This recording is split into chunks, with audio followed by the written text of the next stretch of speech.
1994, the genocide against the Tutsi took away the life of my father. He was only 50 when he was brutally killed by those whose hearts were filled with hatred. I wrote this poem not only to commemorate his death, but to celebrate his life.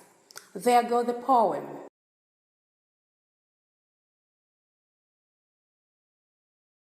His story was written on the suit and the tie.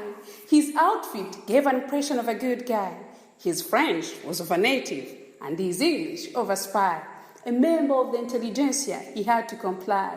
Kaniziyo had simply found blue in his sky. In hardship, the life treasures were hidden. Education was what he could offer to his children, but the rulers gave it only to the gilded. Dawn he sent to Uganda to find his kindred.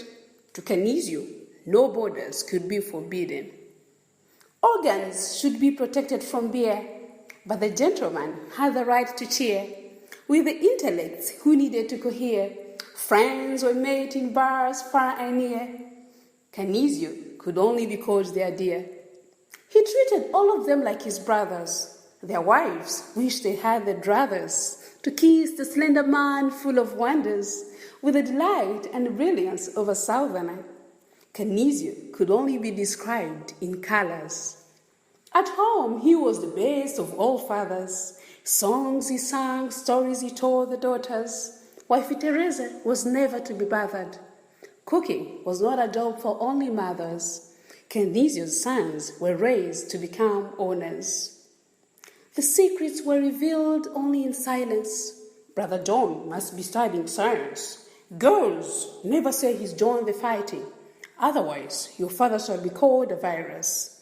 Kaniziyo always avoided the teeth of the tyrant. On the 6th day, the tyrant was killed in a plane. His supporters launched a massacre campaign, their hatred not to be comprehended by the brain. Teresa and the girls ran away from their domain. Kaniziyo stayed behind to endure the death pain. Shot on both legs, our father was buried alive. His sons were killed by those who chose to connive. Teresa was left a widow who needed to survive. The girls and the last born had to learn to strive. Kaniziyo was no more to give us a drive. My father shall never be a memory, because he left a legacy that is exemplary to those who pretend to act cleverly by perpetuating hatred beyond a century. Kaniziyo's book should be a documentary. Many years since I started writing his book, but I guess I needed to be sitting in a nook, away from those who expect a storybook of another ordinary man of their outlook.